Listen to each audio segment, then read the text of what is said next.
Chrome ব্রাউজারে search history কিভাবে delete করবেন সে প্রসেস দেখিয়ে দেব আজকের এই ভিডিওতে। প্রথমে সার্চ হিস্ট্রি ডিলিট করার জন্য ক্রোম ব্রাউজারটি ওপেন করে দিবেন। সো ক্রোম ব্রাউজারটি ওপেন করার পর আপনার সামনে এরকম একটি পেজ চলে আসবে। উপর দিকে টিডেট লাইন দেখতে পারবেন। প্রথমে আপনি এই টিডেট লাইনে ক্লিক করে দিবেন। টিডেট লাইনে ক্লিক করার পর এখান থেকে হিস্ট্রি নামে একটি অপশন দেখতে পারবেন। আপনি এখান থেকে হিস্ট্রির অপশনে ক্লিক করে দিবেন। সো হিস্ট্রির অপশনে ক্লিক করার পর আপনার সামনে এরকম একটি পেজ চলে আসবে। এরকম পেজে আসার পর আপনি দেখতে পারবেন ক্রোম ব্রাউজার থেকে আপনি যা যা দেখছেন বা কি কি সার্চ করছেন সকল সার্চ হিস্ট্রি কিন্তু এখানে পেয়ে যাবেন। অন্য কেউ আপনার মোবাইল নিয়ে এই সার্চ হিস্ট্রি থেকে সেগুলো আবার পুনরায় দেখতে পারবে। আপনি এখন পার্মানেন্ট ভাবে সকল কিছু ডিলিট করতে চাচ্ছেন, তার জন্য প্রথমে আপনি এখান থেকে ডিলিট ব্রাউজিং ডাটা এই অপশনে ক্লিক করে দিবেন।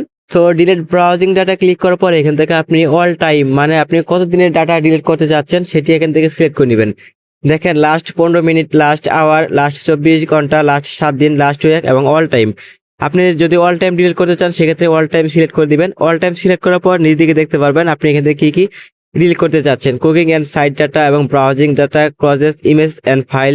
আপনি যদি ট্যাব ডিলিট করতে চান ট্যাব সিলেক্ট করে দিবেন। সেভ পাসওয়ার্ড ডিলিট করতে চাইলে সেভ পাসওয়ার্ড ডিলিট করে দিবেন এবং auto file from data delete করতে চাইলে এটা ডিলিট করে দিবেন এবং সাইট সেটিংস এটা আপনি এখান থেকে ডিলিট করে রাখতে পারেন। তো এগুলো পার্মানেন্ট ভাবে ডিলিট করার জন্য নিচে দেখেন ডিলিট ডাটা নামে একটি অপশন আছে। আপনি এখান থেকে ডিলিট ডাটা অপশনে ক্লিক করে দিবেন। সো ডিলিট ডাটা অপশনে ক্লিক করার পর এখান থেকে দেখতে পারবেন অনেকগুলো আপনি ডিলিট ডাটা এখানে চলে আসবে। আপনি এখান থেকে ডিলিট অপশনে ক্লিক করে দিবেন। সো ডিলিট অপশনে ক্লিক করা দেওয়ার সাথে সাথে দেখতে পারবেন আপনার মোবাইলের ক্রোম ব্রাউজার থেকে সকল সার্চ হিস্ট্রি একেবারে ডিলিট হয়ে যাবে। দেখেন আমার ফোনে কিন্তু কোনো প্রকার হিস্ট্রি নাই, এখানে কিন্তু সকল হিস্ট্রি পার্মানেন্ট ভাবে ডিলিট হয়ে গেছে। তো ভিডিওটি ভালো লাগলে অবশ্যই ভিডিওতে লাইক দিবেন। পরবর্তী এরকম ভিডিও পেতে এই চ্যানেলটি সাবস্ক্রাইব করে রাখতে পারেন। ধন্যবাদ।